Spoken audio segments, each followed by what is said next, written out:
अब इसकी जो दूसरी लेयर होती है वो अंदर की तरफ होती है, उसको हम कहते हैं सीरस पेरिकार्डियम। उसको हम क्या कहते हैं? Serous pericardium. उसको फाइबर्स कह रहे थे क्योंकि वो फाइबर्स की बनी हुई थी। इसको सीरस कहते हैं क्योंकि ये एक फ्लूइड बनाती है जिसको हम कहते हैं सीरस फ्लूइड। क्या बोलते हैं उसको हम? तो मैं लिख देता हूँ called serous because it produces lubricating यानी ऑयल की तरह का सीरस फ्लूइड। तो ये फ्लूइड बनाती है, इसको हम कहते हैं सीरस फ्लूइड, और वो लुब्रिकेशन का काम करता है। तुम्हें पता है ना, जहाँ भी मूवमेंट होती है वहाँ पर आपको लुब्रिकेशन करनी पड़ती है ना। जैसे मशीन तुम्हारे घर में चलती है, तुम क्या करते हो? उसमें ग्रीस लगाते हो, है ना, फ्रिक्शन से बचाने के लिए। जैसे हमने साइनोवियल जॉइंट पढ़ेंगे हम लोग, हमारे जो जॉइंट होते हैं आप देखेंगे वहाँ पर भी क्या हो रही है? लुब्रिकेशन हो रही है, ताकि जब जॉइंट मूव करें तो उसमें फ्रिक्शन पैदा ना हो जाए ना, मसला हो जाता है उसमें। अच्छा, जब इस सीरस पेरिकार्डियम को मैं देखता हूँ तो मुझे पता लगता है कि सीरस पेरिकार्डियम के 2 लेयर्स हैं। तो it is divided into 2 layers, और मैं ये आपको कभी भी ना बताता अगर किताब में ना लिखा हुआ तो, क्योंकि अभी आपको इतनी डिटेल में पढ़ने की इनको ज़रूरत नहीं है, मगर खैर किताब में लिखा तो लिखा। अब इनमें से देखो, इनमें से एक लेयर वो है जो फाइब्रस पेरिकार्डियम के साथ चल रही है। एक लेयर कौन सी है? जो फाइब्रस पेरिकार्डियम के साथ चल रही है। ये मैंने इधर बना दी, ये फाइब्रस पेरिकार्डियम के साथ चल रही है, ये फाइब्रस पेरिकार्डियम के साथ चल रही है, ये मैंने बना दी। तो वो लेयर जो फाइब्रस पेरिकार्डियम के साथ चल रही होगी, ये वाली लेयर, इसको हम कहते हैं पेराइटल लेयर। क्या बोलते हैं इसको हम? Parietal layer. क्या बोलते हैं बेटा इसको हम? Parietal layer. तो अब इसकी 2 लेयर होंगे, यहाँ लिख रहा हूँ मैं, चलो यहाँ लिख देता हूँ पहले layer. Parietal layer lines fibrous pericardium, यानी ये किसके साथ होगी? बताओ शाबाश। ये फाइब्रस पेरिकार्डियम के साथ होगी, है ना।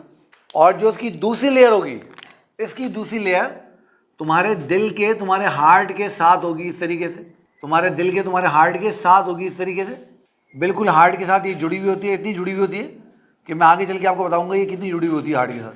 तो ये हार्ट के साथ जुड़ी हुई लेयर है ना। तो ये वाली लेयर जो अंदर वाली है और ये हार्ट के साथ जुड़ी हुई है, ये वाली लेयर, इसको हम कहते हैं विज़रल लेयर। क्या बोलते हैं बेटा? विज़रल लेयर। अब सवाल यहाँ पर ये ध्यान में आता है कि यार ये पेराइटल और विज़रल से क्या मुराद है ना। ये जो लफ्ज़ है ना पेराइटल, इसका मतलब होता है बॉडी, यानी ये फाइब्रस पेरिकार्डियम की बॉडी के साथ जुड़ी हुई है। और ये जो लफ्ज़ है ना विज़रल, ये बना है वर्ड विसरा से। किससे बना हुआ है? विसरा। याद कर लो किससे बना हुआ है बेटा? विसरा से मुराद होती है ऑर्गन ऑफ कैविटी, यानी हमारी कैविटी जो है उसके अंदर कोई भी ऑर्गन होगा उसको हम विसरा बोलेंगे। जैसे लंग्स भी विसरा हैं, हार्ट भी विसरा है, स्टमक जो एब्डोमिनल कैविटी में है वो भी विसरा है, लिवर भी विसरा है, स्प्लीन भी विसरा है, इंटेस्टाइन भी विसरा है। तो जो हमारे ऑर्गन हमारी बॉडी कैविटी में होते हैं उनको हम क्या बोलते हैं? विसरा। अब चूंकि हार्ट हमारी थोरेसिक कैविटी में है तो ये विसरल ऑर्गन है ना, तो वो लेयर जो हार्ट को कवर करेगी उसको हम क्या नाम रख देंगे? Visceral layer. अच्छा, तो पेराइटल लेयर और दूसरी लेयर में यहाँ लिख रहा हूँ, दूसरी लेयर कौन सी है? Visceral layer. कौन सी लेयर है बेटा? Visceral layer. तो विसरल लेयर किसको लाइन करती है? Lines heart. अब आप एक चीज़ यहाँ बिल्कुल क्लियर देख रहे हो, और वो क्या देख रहे हो कि अब देखो इस सीरस लेयर के 2 जो लेयर हैं, पेराइटल लेयर और विसरल लेयर, इनके बीच में एक गैप नजर आ रहा है तुम्हें? ये गैप नजर आ रहा है ना। ये जो गैप है, जिस गैप ने इस हार्ट को चारों तरफ से कवर कर लिया है, अब इस गैप का नाम रखो, इस गैप का नाम रखो, इस स्पेस का नाम रखो, वो स्पेस जिसने हार्ट को चारों तरफ से घेरा हुआ है, इसका नाम रखो, इसका नाम रखो। देखो दोबारा सुनो मैं क्या कह रहा हूँ। ये स्पेस है जिसने हार्ट को चारों तरफ से सराउंड किया हुआ है, क्योंकि ये लेयर तो चारों तरफ है ना। तो क्या नाम होना चाहिए इसका? क्या नाम होना चाहिए? Pericardial space. और यही इसका नाम है। तुमने कहा पता नहीं क्या साइंसदानों ने क्या नाम रखा होगा, उसका च्याऊ म्याऊ प्याऊ स्पेस है भाई। तो वो हमेशा ऐसे नाम रखते हैं जो ईजी टू अंडरस्टैंड हो, आसानी से याद हो जाए। फ़र्क सिर्फ यह है, शर्त सिर्फ ये है कि आपको उसका मतलब आना चाहिए।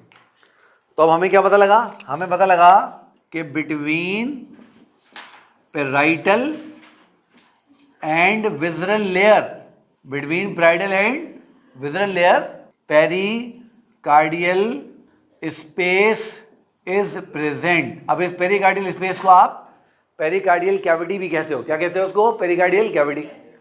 क्या लगता है इस पेरिकार्डियल कैविटी में क्या होना चाहिए? क्या होना चाहिए? देखो हमने क्या लिखा हुआ है।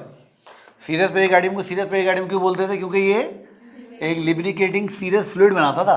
अब वो सीरस फ्लूइड कहाँ चला जाएगा? पेरिकार्डियल स्पेस के अंदर।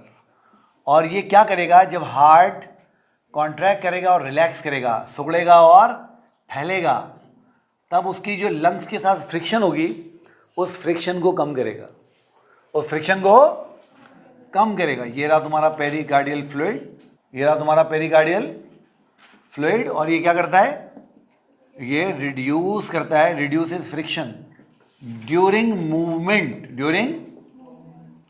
Movement of heart. और हार्ट के बराबर में क्या मौजूद है? लंग्स।